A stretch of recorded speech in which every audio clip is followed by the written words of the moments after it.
بسم اللہ الرحمن الرحیم ایاک نعبد و ایاک نستعین۔ میں آج سینٹ کے الیکشن میں مصروف تھا اور بعد میں مجھے پتہ چلا کہ انڈین گورنمنٹ نے فیٹف کو میرے ایک بیان کو سیاق و سباق سے ہٹ کر جو پیش کیا ہے اس کے بارے میں تھوڑی وضاحت کرنا چاہتا ہوں۔ پہلی بات تو یہ ہے کہ انڈیا آج سے نہیں ہمیشہ سے پاکستان کے اندر اور اس پورے خطے کے اندر جتنی دہشت گردی ہو رہی ہے اس کے اندر انوالو ہے، اور میں کشمیر کا اور گلگت بلتستان کا بھی منسٹر رہا ہوں۔ اب میں فیٹف کو خط بھی لکھ رہا ہوں اور ساتھ ساتھ فزیکلی جا کر وہاں پر ان کو اس کے اوپر پوری جا کے وضاحت سے بتاؤں گا بھی صحیح کہ کشمیر میں اور گلگت بلتستان میں جو تم کر رہے ہو اور کب سے کر رہے ہو اور کیا کیا تم نے کیا ہے، اس کے علاوہ پورے پاکستان میں جتنی بھی دہشت گردی ہو رہی ہے، خاص طور پر افغانستان کے اندر جب ابھی بھی امریکہ اور افغانستان کی جنگ تھی تو 100 سے زیادہ سفارت خانے تم نے کھولے ہوئے تھے، اور نہ وہاں پہ ٹریڈ ہو رہی تھی،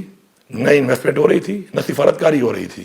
تم ان کے ذریعے پاکستان میں دہشت گردی پھیلانے کے لیے کام کر رہے تھے۔ میں یہ بھی تمہیں ایکسپوز کروں گا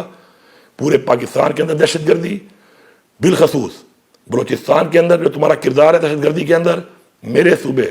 خیبر پختونخوا میں جو تمہارا کردار ہے دہشت گردی کو سپورٹ کرنے میں، دہشت گردی کروانے میں یہ سارا وہاں پہ فزیکل جا کے ایکسپوز کروں گا، اور میں پوری دنیا کو بتاؤں گا کہ پاکستان کے دفاع کے لیے ہمارا لیڈر عمران خان، ہماری پوری پارٹی، ہماری پوری قوم، وہ سب کے سب متحد ہیں۔ اور ابھی ریسنٹلی حال ہی میں تم نے راہ کی تاریخی میں جو حملہ کیا اور تمہیں شکست ہوئی، اس پر عمران خان نے اور ہماری پوری قوم نے یہ ثابت کیا ہے، اور ہماری دفاعی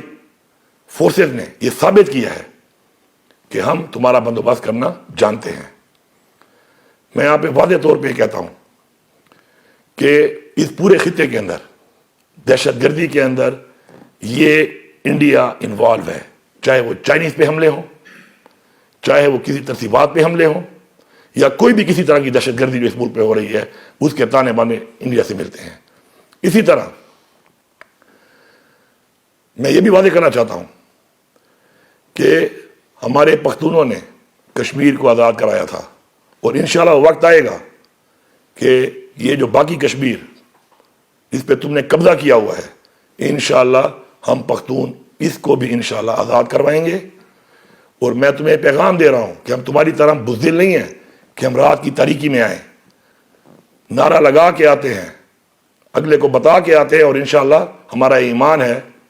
کہ فتح ہمیشہ سچ اور حق کی ہوتی ہے۔ پاکستان کے اندر انڈیا جو دہشت گردی پھیلا رہا ہے اس کے خاتمے کے لیے ہماری عوام، ہماری فورسز بے مثال قربانیاں دے رہی ہے، اور انشاءاللہ دیتی رہے گی۔ اس کے علاوہ اس پورے ملک پہ جتنی حکومتیں ہیں وہ ساری حکومتیں، پوری قوم، تمام دفاعی ادارے، پاکستان کی ساری عوام پاکستان کے دفاع کے لیے ایک ہے، متحد ہے، اور انشاءاللہ متحد رہے گی۔ آخر میں میرا آخری پیغام مودی کو کہ مودی، پاکستان کے دفاع کے لیے ہم سب ایک ہیں، یہ پوری قوم ایک ہے، اور میں تمہیں ایکسپوز بھی کروں گا، تمہاری گورنمنٹ کو بھی ایکسپوز کروں گا۔ تم نے جو سیاق و سباق سے ہٹ کر ایک غلط بیانیاں پیش کر کے فیٹف میں پاکستان کو گرے لسٹ میں ڈالنے کے لیے یہ حرکت کی ہے، انشاءاللہ فزیکلی جا کر میں بتاؤں گا کہ کیا فیٹف کی گرے لسٹ پہ جانے کے لیے تم 100% دہشت گردی کے حوالے سے تم پہ ثابت کروں گا کہ تم فٹ ہو گے، تمہیں گرے لسٹ پہ ڈالا جائے انشاءاللہ، اور میں تمہیں ڈلواؤں گا۔ اور آپ کے بارے میں عمران خان نے بالکل ٹھیک کہا تھا کہ small man in big office, تو مودی آج مجھے وہ بات یاد آ رہی ہے۔